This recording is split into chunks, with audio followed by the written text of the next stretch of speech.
Before we get into today's episode, I want to share something that's helped transform my daily routine. I've started using Bob, the refillable bottle-free body wash designed specifically for men. If you're still using bottled shower gel, you're literally washing money down the drain. Let's face it, you always use more than you need, and half of it just slips through your hands before it touches your skin.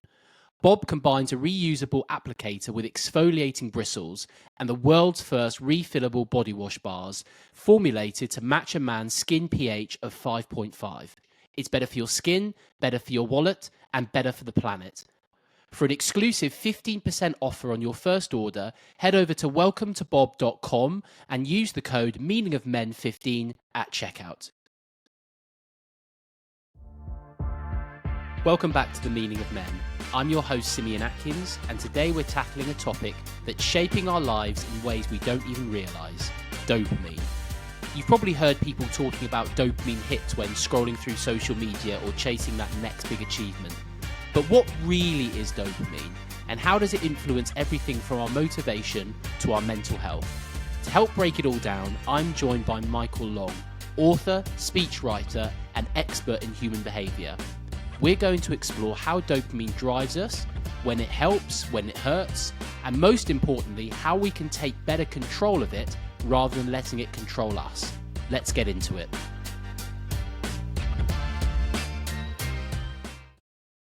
Michael, what is the primary mission on the work that you do?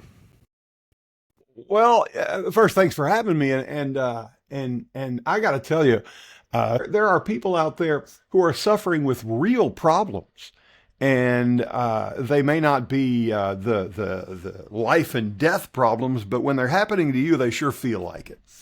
And if I have a mission, and I hesitate to use such a grandiose word, but that mission is to let people know not only can they avoid this suffering, but they can have a better life with some very simple things. We're not talking about transformative actions they have to take that will upend how they spend their days. But there are simple things you can do, simple adjustments in the way you look at things that will make you happier, more satisfied, and feeling more meaning in your days. I wouldn't mind hedging a bet that dopamine is one of the biggest conversations around men's mental health and mental health in general that is not being had at the moment. The more conversations that I'm having with people, the more that I'm starting to understand just what a huge impact dopamine is having on everything from just how regulating how you're feeling to how you're acting and behaving. And I'm hoping with today's conversation, we can start to shine a light on some of that and give people a better understanding of what dopamine is, the effects it's having. And then to your point there, some simple steps that they can take to help manage and regulate it better so they're ultimately happy and more fulfilled. For people that aren't familiar with your work, give me a sense of who you are and the journey that's led you to doing what you're doing today. Well, I was trained as a physicist and a mathematician, and that's where my career began. And I thought that the answer to my own need for meaning, my own need for worth in life, the way I was going to be happy was to overcome, I'll be candid with you, mental illness that I faced as a child. It was undiagnosable when I grew up in the 1960s and 70s, but it was basically boiled down to panic attacks and anxiety. And it was well, it didn't keep me from having a life. It did keep me from having the life that I wanted. And so I thought the answer was to be the smartest guy in the room. So I started studying the hardest things I could find. And that's how I ended up in physics and mathematics. And zipping ahead a little bit, once I did get some help and got better, I began to open myself to things that I just thought were interesting. And that's where my life really kicked into gear. And so I've started to pursue things over the years that I simply wanted to do. If they looked interesting, I would do them. That's led me to, as I said, physics and math. It's led me to writing, which is where most of my work occurs right now, technology, psychology, even comedy. I thought that if you have an analytical mind and you pick what you want to do, you'll turn out to be pretty good at it. And even if you're not good at it, you're going to have a good time. And that's really the key. If you're enjoying yourself, most other people are going to enjoy, get benefit from the things you do too. So that's how I got here. I'm primarily known as an author and a ghostwriter. I've written books for other people. I came to Washington as a speechwriter.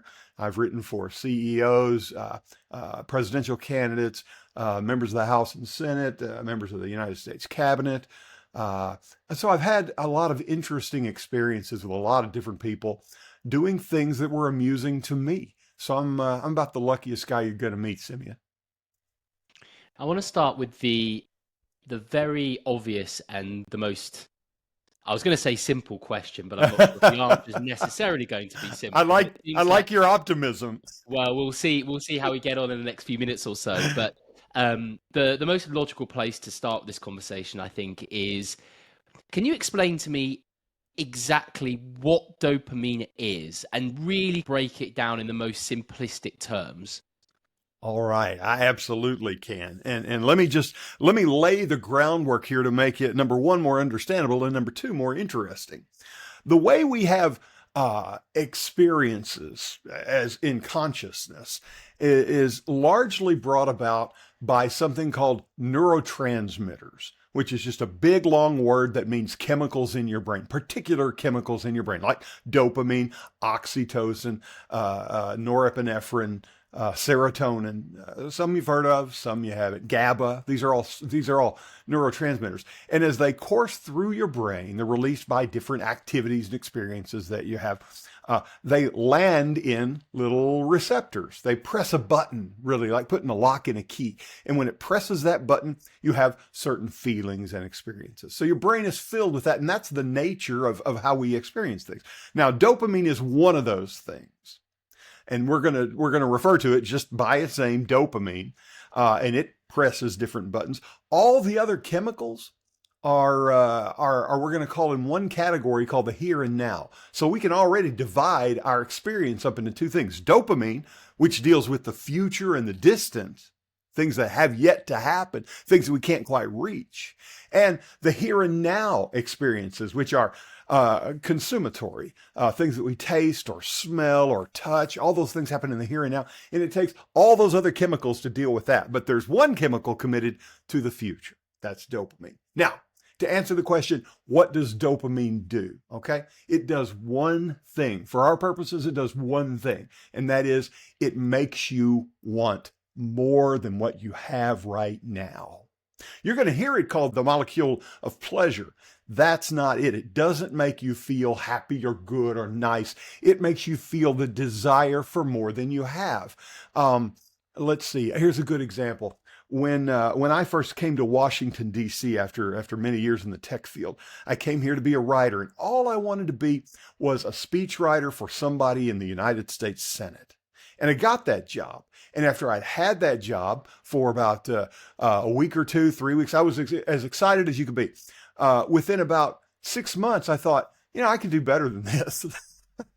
And after about 2 years, I ended up in another speechwriting job and a better job. And then after I'd had that one for a while, I thought, I can do better than this. And this is everybody's story. No matter what we have, after a while, when we first get there, it's cool. After a while, we want more. If you live in a tent by the side of the road, you would love to have an apartment. And after you have an apartment for a while, you really want a house. And after you've had a house for a while, you want a bigger one. Maybe you want a castle. You live in a castle long enough, you want to go to the moon. This desire for more is what dopamine is all about. It is driven by giving us first satisfaction and then a creeping dissatisfaction with whatever we have. That's what dopamine does, and it has consequences for good. It has consequences for terrible, bad, and it is the driver of progress.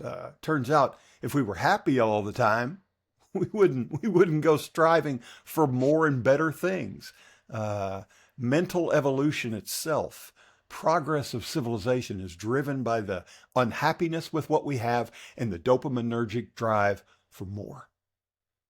I'm guessing this was a key element in our evolution. So obviously, thinking back to like hunter-gatherer days, for example, where resources are a lot more scarce, I guess dopamine was key in terms of like keeping that drive to be looking for more and building more and growing more. And obviously, like as we've developed as a species, I guess dopamine's played a key factor in that. As you were saying, if we were just happy with everything, that progress would be a lot slower or even diminished. Whereas I guess dopamine is one of those factors that just keeps us going, keeps us driving. That's exactly right. Why would we have ever moved out of the cave if somebody Mm. hadn't said, you know what? Whatever cave people say, or what if somebody in the cave hadn't gone, you know what, we can do better than this. I'm not so happy with this. I would like to have painted cave walls. I would like to have. I mean, even that. It even drove the creation of art. You know, they could have stayed there in that cave, and of course we're being slightly facetious here, but they could have stayed there in that cave with the plain walls. But somebody said, you know what?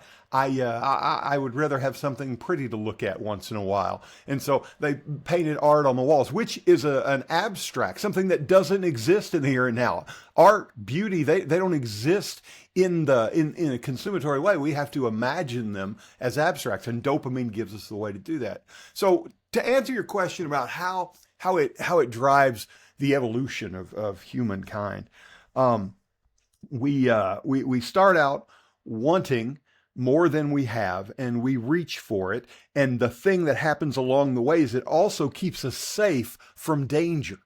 You see, we are always on the lookout for anything that might. In fact, let me back up and say this. Let me back up and say this. There's a part of our brain that pays attention only to things that are important, and there's a part of our brain that pays attention to everything. Now, whatever room you're sitting in, wherever our listeners are, you probably haven't thought about the color of the paint on the walls. You haven't thought about much about the background sounds that are around you. You maybe don't think about your coffee cup or any of these things, because you don't need to think about those things. They're not salient to your life in that moment. But you are thinking about the words on the screen where you're typing, or my voice in your ear right now. Well, once things are a little different from the background noise, and worth our attention, we're going to call that salience. They have enough salience to break through into our consciousness, into our attention.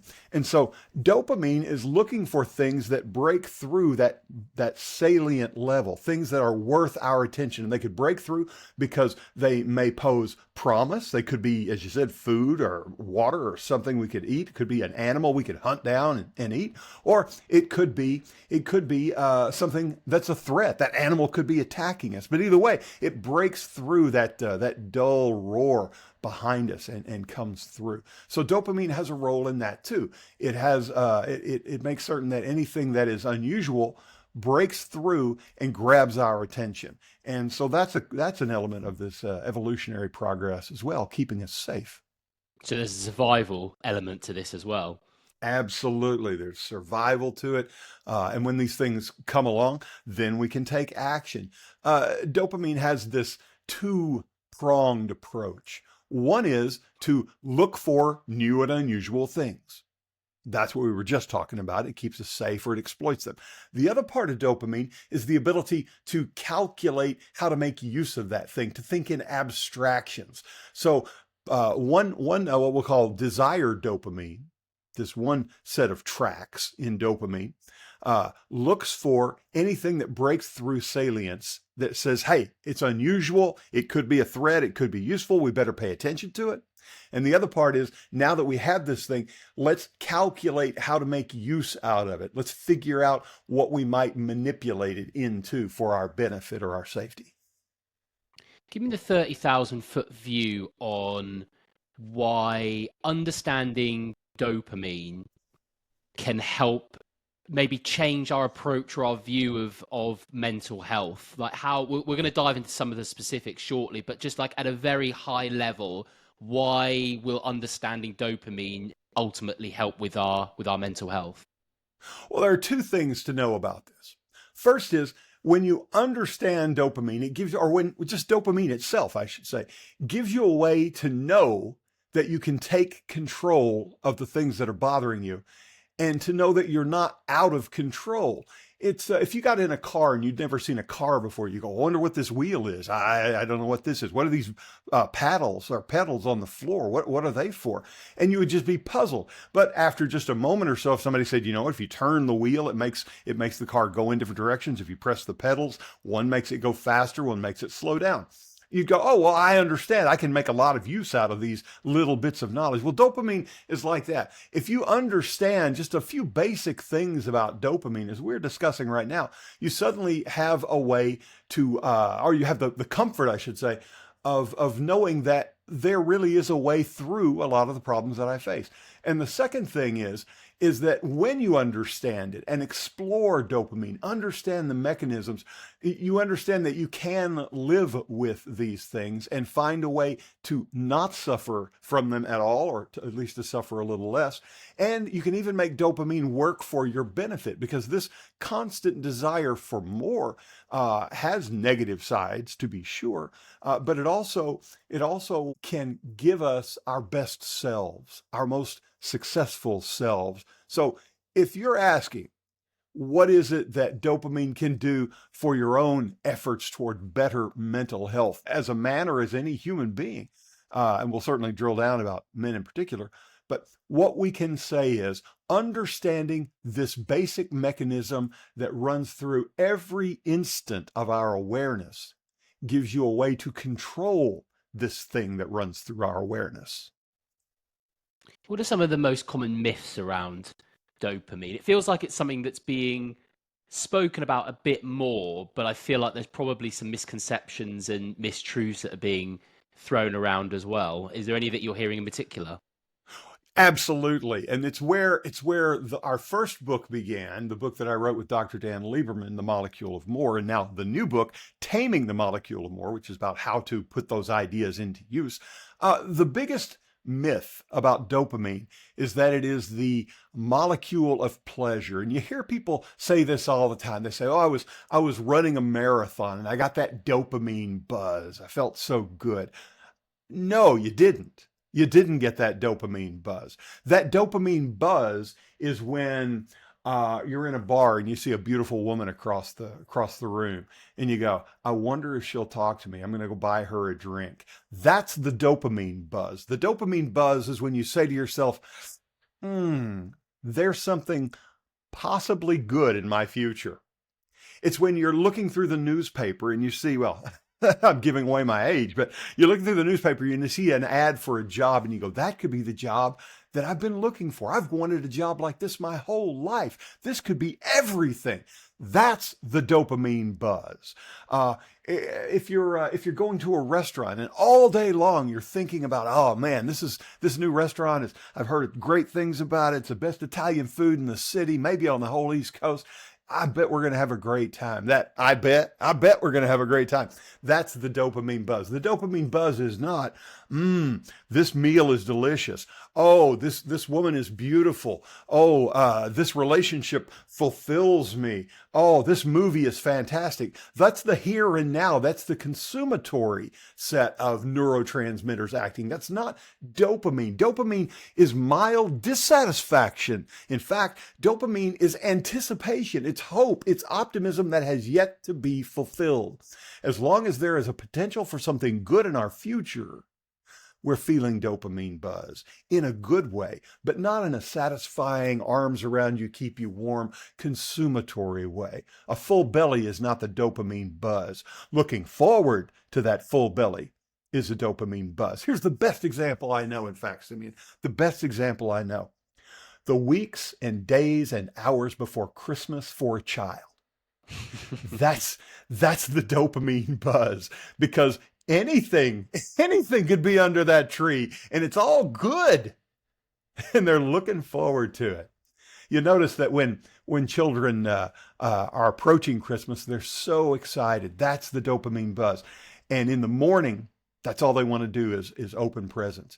In the afternoon, they're playing with the boxes.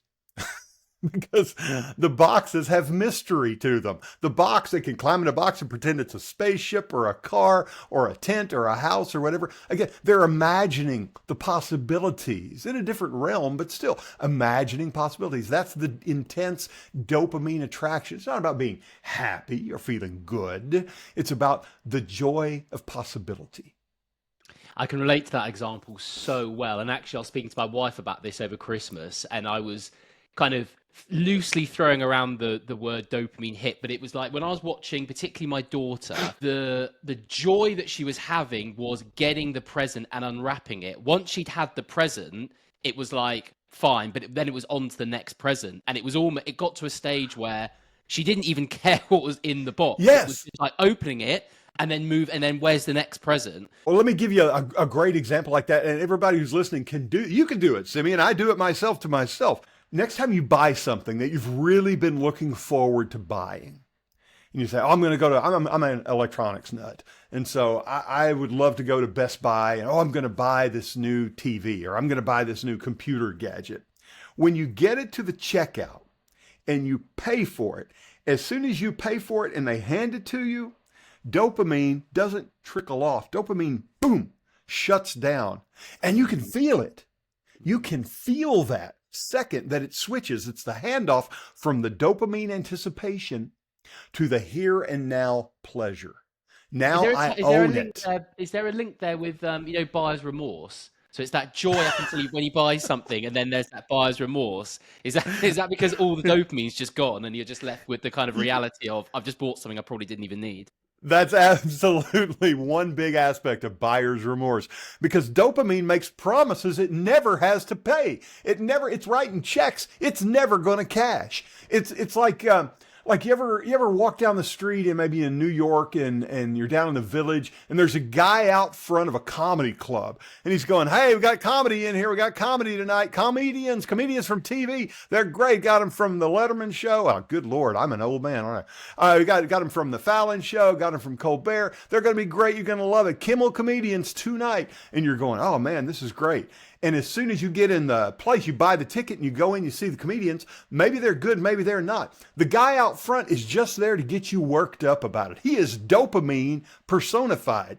All he's trying to do is to get you to go pursue that new thing. See, this brings us back to the evolutionary aspect of dopamine. The reason it does this stuff is we need things to stay alive. The whole thing is to stay alive. And way back in the times of early man, you couldn't stay alive unless you sought out new things. You needed food to eat. You needed water to drink. You needed to stay safe from anything that might harm you. And so dopamine is always alert to the new things in order to keep you in survival mode. And now that we're out of the need to survive, this dopamine compound in our brain is still out there chasing the new thing, even though we don't need it for the evolutionary purpose anymore. Hi everyone, I want to take a moment to shout out Apex Everest, an incredible organisation and partner of the show who are pushing the limits of human resilience. Imagine this. Climbing the equivalent of Mount Everest, but right here in the UK, by summiting the Helvellyn mountain 9 times in just 48 hours. But Apex isn't just about the challenge, it's the chance to be part of a year-round, vibrant community dedicated to unlocking your true potential. Whether you're looking to push your own limits, or you're part of a team wanting to build an unshakable bond, this experience will stick with you for life. So if you're ready to conquer your Everest and be part of something special, check out apexeverest.com to find out more. The other topic that I hear dopamine spoken about a lot is around social media. And the more that you're on social media and the more that you're scrolling, you need those quote unquote dopamine hits. But I guess if there is a dopamine hit, it's coming from the anticipation of seeing a new post. And the more that you're seeing of something that's the same, the more extreme you might need it to be to still get that dopamine hit. But that's coming before you actually see or engage with something. It's not coming as you engage or after that. You're right. You're right over the target, Simeon. Here's what's going on. Think about your phone in your hand and now picture it as a slot machine. Every time you pull the handle on a slot machine, the possibility absolutely exists that in a few seconds you'll have hundreds of thousands of dollars. That possibility exists with every pull of the lever. Isn't that nice? That would make you want to pull that lever as much as you can. Now, when you're holding that phone and you're scrolling through that, let me ask you a rhetorical question. Have you ever gone through social media and come across something where you go, wow, that's fun, that's interesting, I didn't know that, I like that? Have you had that moment? Of course you have. Of course you have. Now, here's that thing in your hand. You're wholly unencumbered from being stopped. All you have to do is scan through it, and just below the bottom of the screen might be 24/7, 365, might be something that's going to make you happy, might make you money, might be a new love, might be an opportunity at finance, might be a new friend, might be gossip. My goodness, it's all just below the bottom of the screen. All you got to do is keep rolling. There's the dopamine feeling, the thing that drives you into the future, that pulls you into the future on nothing but the promise of something a little better than the feeling you have right now. And that's the attraction. And I'm going to be careful with that word addiction, but that's the attraction. That's the pull, the siren song of dopamine in social media. You touched on the word addiction. What's useful to understand about dopamine and how that will impact on men's potential to become addicted to something? I'm going to give you my take on this as opposed to the definite, this is the global best practice assumption of everybody who's in this. I'm not a physician. I'm not a psychologist, by the way. I'm somebody who's studied this pretty heavily. And so with that in mind, let me tell you about dopamine and men's emotional regulation. And we're going to start with a little psychology lesson, and that is there are three schools of Viennese psychotherapy. Okay, believe it or not, it's important to know. One of them is Freud, and Sigmund Freud said we're driven by the desire for pleasure. Okay, maybe we are. Alfred Adler, borrowing from Nietzsche, said that we are driven by the need for power, control. We need to control things. We feel a little out of control. And a man named Viktor Frankl said that we are driven by the need for meaning. So that's a pretty good way to look at those three legs of the stool. They're a pretty good way to look at how we navigate our minds and navigate the world. Now, I submit that with men, for most men, the most intense of those three factors is the idea of power and control. Power and control. And wouldn't you know it, dopamine is the thing that makes us feel out of control with a lack of power because it draws us inexorably towards something we can't quite possess. And so for men, this is a real problem. This is a significant problem because we're moving in a space that's nearest and dearest to our hearts, the need for control and power. So men who have these dopamine-related problems need a way to master them. And it begins by understanding that dopamine is there at all, that there is a constant pressure inside us that draws us to the unknown, the promising unknown. And so I believe that when it comes to men's mental health, a lot of things that we tend to pathologize right now are in fact a matter not even of so much self-discipline as self-awareness of the fact that we have a part of our brains built by evolution over eons that leads us to constantly seek what we do not have. And when we're aware of that, we can make a more judicious judgment about when to push back, whether to push back, and how hard to pursue. Do some people produce more dopamine than others, and that's what's causing issues, or do we all produce the same? When you say regulating dopamine, like, does that mean that some people produce more than others, or some people are just less capable of controlling it? Like, what does that look like? Well, we all have different levels of dopamine, and there are mental illnesses that involve too much or too little dopamine. Schizophrenia is a dopamine related illness, for instance. And in the book, I talk about a couple of different things in this realm. One is people who go on the so-called dopamine fast. Another is general approaches to raising or lowering dopamine. The problem with this, the problem with dealing with dopamine levels, is they're very hard to measure because the amount of dopamine in your body is not that important.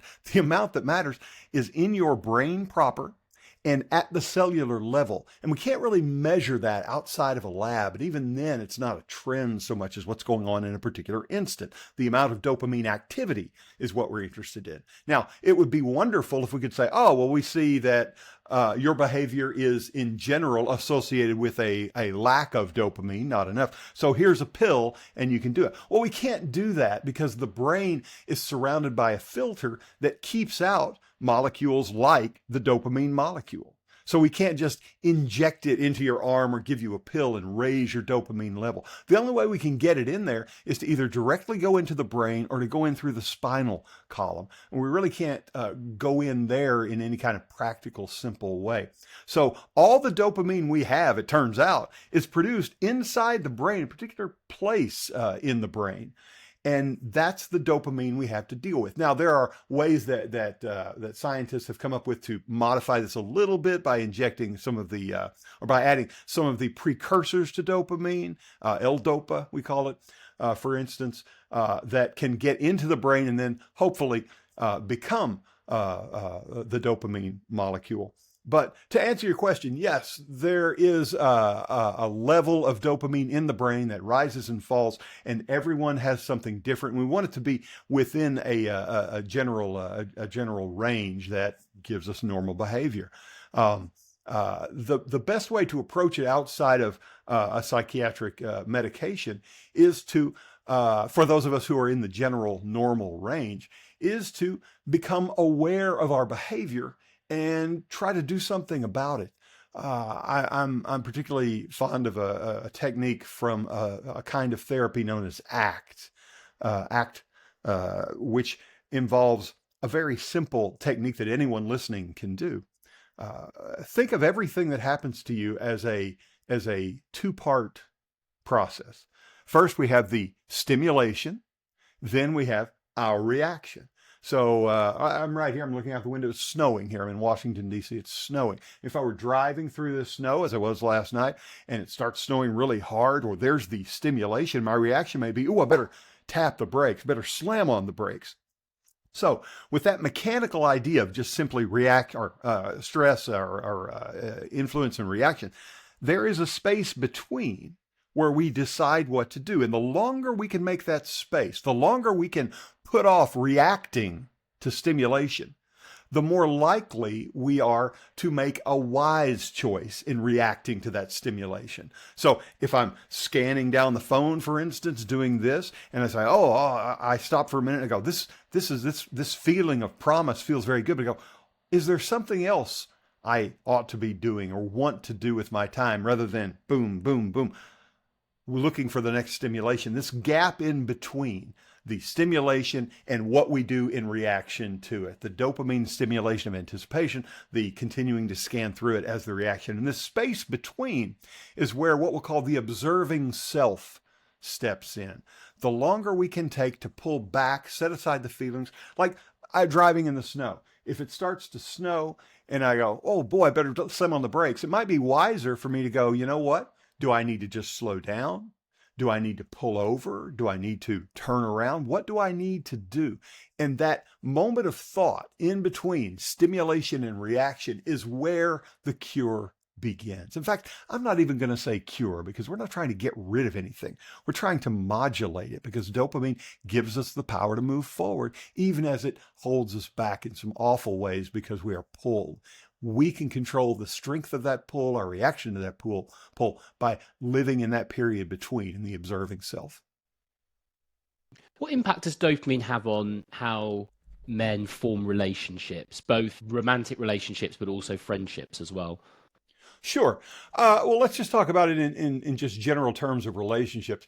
And you're talking about two different aspects here. There is the forming of a relationship, and there's the maintenance of a relationship. And when we form a relationship, that usually begins on, I like this word, intrigue.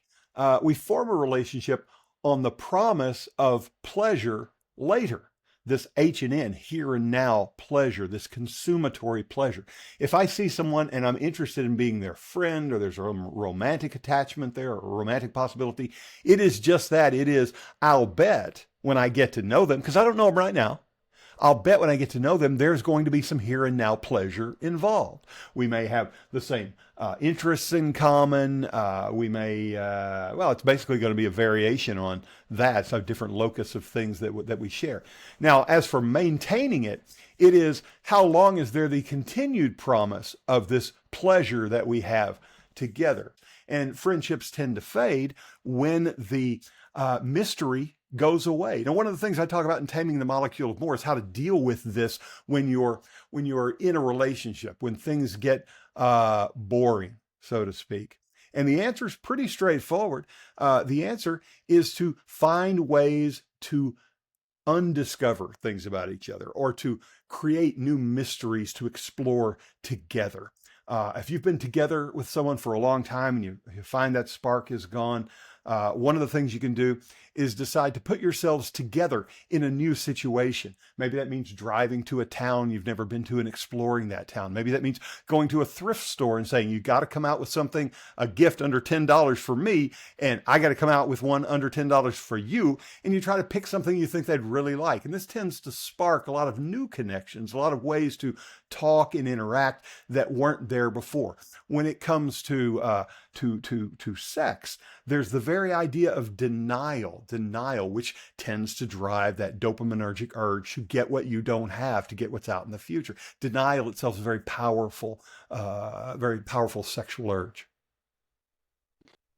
It's really interesting. I'd never, the idea of sort of novelty and particularly with relationships, I understand where the importance of that comes from. Obviously, if you've been with someone for a long time, then things can get a little bit predictable, etc. But I hadn't made the link between that and dopamine. Obviously, dopamine trying to drive you to get more and to push for more. If people had higher levels of dopamine, are they more likely to be wanting to seek out novelty, as opposed to if someone had lower levels, maybe it wouldn't be such a bad thing because what they have could be okay and they don't need to necessarily strive for something better? Is that how it might work? You got it, Simeon. You got it. When you have high levels of dopamine, and I want to be precise here. High levels of dopamine is kind of a meaningless term, because what matters is what's going on at the cellular level. But if we say in general, people who are more dopaminergically active, how about that? Of course, they're going to want more. This is why you see people who are very successful in one area succeeding, or at least pursuing things in other areas. I think of former Secretary of State Condoleezza Rice. Not only was she a highly educated and busy diplomat, she was also a concert pianist. One other thing that expresses this dopaminergic mastery over novelty, over newness, over abstraction. In fact, creativity itself is, by one definition, by my favorite definition, the combining of things that have not previously been combined. So if we look at people with high dopamine, we find that they are a little more biologically driven toward adventure. They want to do something that has more unknownness to it, more novelty. Such a good word that you mentioned there, Simeon. More novelty to it, more possibility, because it attracts them to the next thing. As you were talking there, so I'm a big NFL fan, and I was thinking about Tom Brady, and Tom Brady, arguably the greatest quarterback of all time, went on playing till he was, I think, 45, and had achieved everything in the game, won more Super Bowls than anyone else. And yet he was still, by all reports, the first one in, always eating well, always taking care of himself in the off season, just like the absolute epitome of a great athlete. And you just think, like, a lot of people would look at that and think, you've achieved everything, like you've slogged for 20 plus years. What is keeping you going? And now he's part owner of the Raiders, so he's kind of going into that venture. So I wonder if Tom Brady, for example, and people like that, Cristiano Ronaldo in football, I wonder if they do have high levels or high activity of dopamine, if that's one of the things that's just keeping them going and pushing them to these ridiculous limits. I'm certain that they do. It's the key to their success in the first place. Let me give you a couple of examples. One is that we all are aware of, and maybe you personally know, CEOs who have made it completely to the top. They could hardly be more successful than they are. And they're the ones who can afford a beach house. Yet the person who is most likely to be able to afford a beach house is the least likely to be able to sit out in front of it looking at the water from an Adirondack chair, just taking in the sun and the foam. That they will be sitting there with their iPad or with their notes, working on the next project. They just can't let it go. They just can't let it go.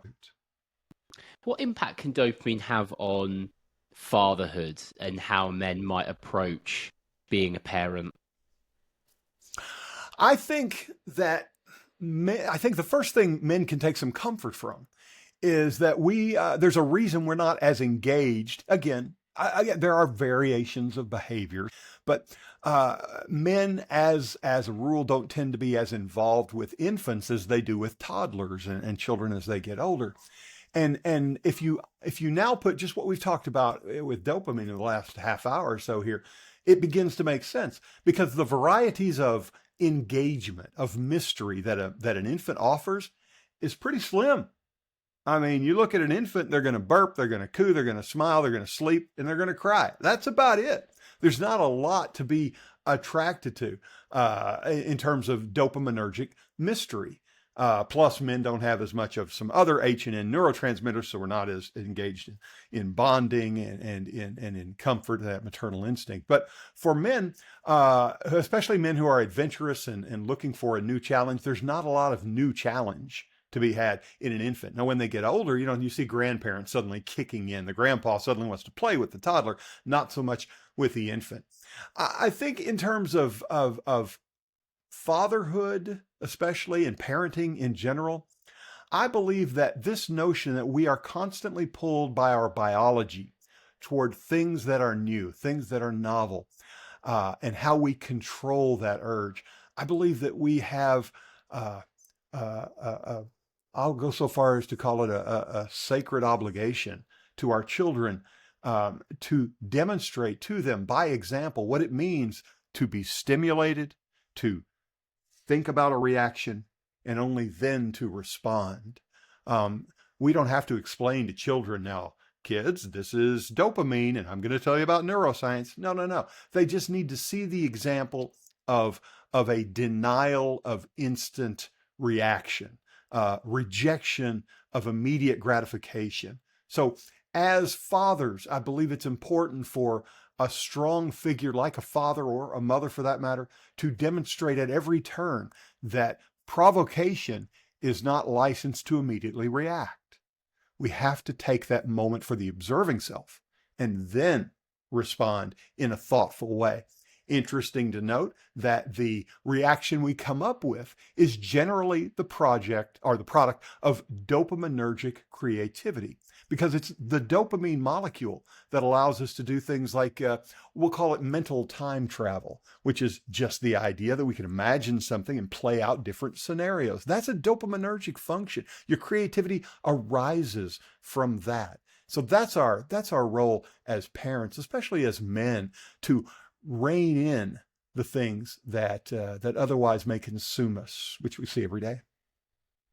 I want to start to close the episode now around some steps that men can take. I think we've had a great discussion around what dopamine is and some of the impacts it can have on our lives. But I'd love to get your take and what you've written in the books around practical steps that men can start to take to tame or start to better control and regulate dopamine in their daily lives.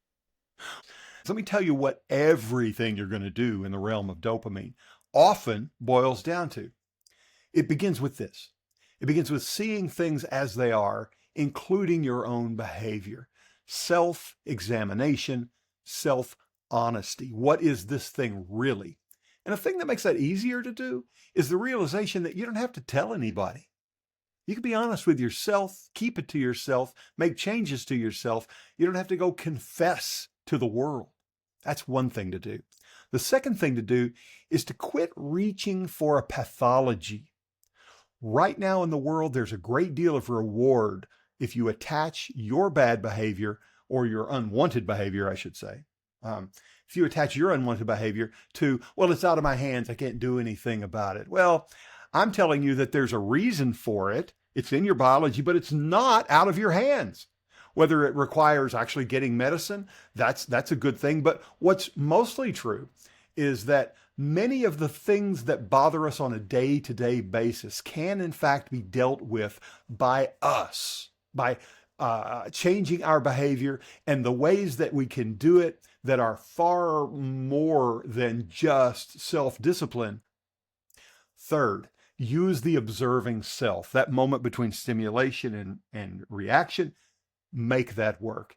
And finally, what we're talking about, and this appeals to men, I think, a lot, what we're talking about is engineering our own minds to do something better, leveraging a power that has previously hurt us into something that can help us. See, this is an evolutionary artifact designed to do nothing but help us survive. Now that we don't have to worry about survival every minute, this powerful compound in our brain is roaming in every direction, helping us in some ways, keeping us moving forward, but otherwise seeking whom it may devour. There are ways around this. We can do better, and a little self-engineering is not nearly as hard, and that's what my book, Taming the Molecule of More, is all about. Michael, what's one important thing relating to dopamine and mental health that we haven't discussed today and we probably should have done?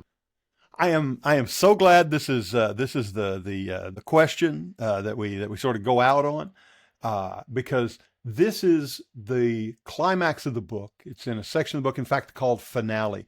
And after you go through the book and you learn these particulars about problem after problem after problem, I take kind of a turn in the book. And I say that, and I've been hinting at it all the time, and I've referred to it here today with you, is that these little solutions, as powerful as they are not the entirety of what you need. We have to have meaning in our lives. We're looking for a balance between pleasure in the moment, whether that's here and now pleasure or dopaminergic pleasure. But in the end, it all has to add up to something. We have to have meaning, and it's the loss or the lack of meaning in our lives that ultimately causes us to fail in the things that we do. The work in the moment doesn't add up to anything unless it adds up to something in the end. We can get through our lives as we get older. We can begin to say, well, what was it for? What did I leave behind? Who did I help? What did I do? Not just for me, but for other people. We need meaning. There is a hole in us that has to be filled with meaning.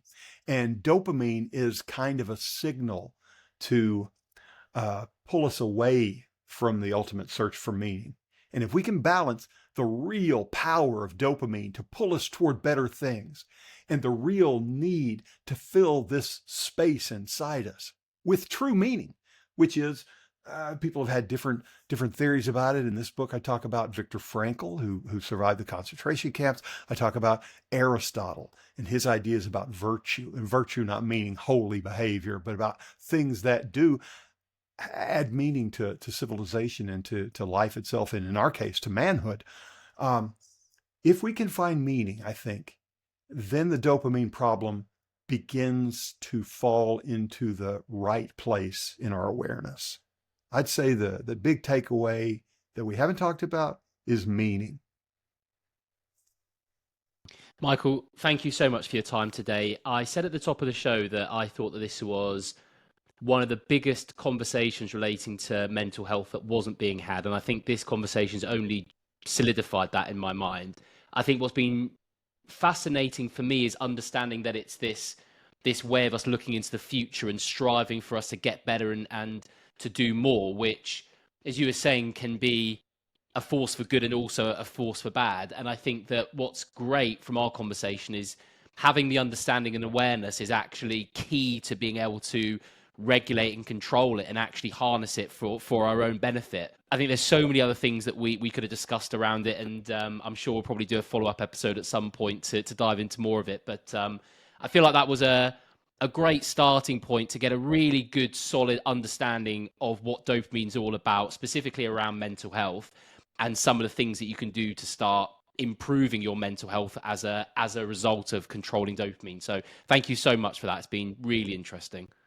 My pleasure. Love talking about this stuff. Love people getting help. Whatever you're going to do, get better, man. Get better.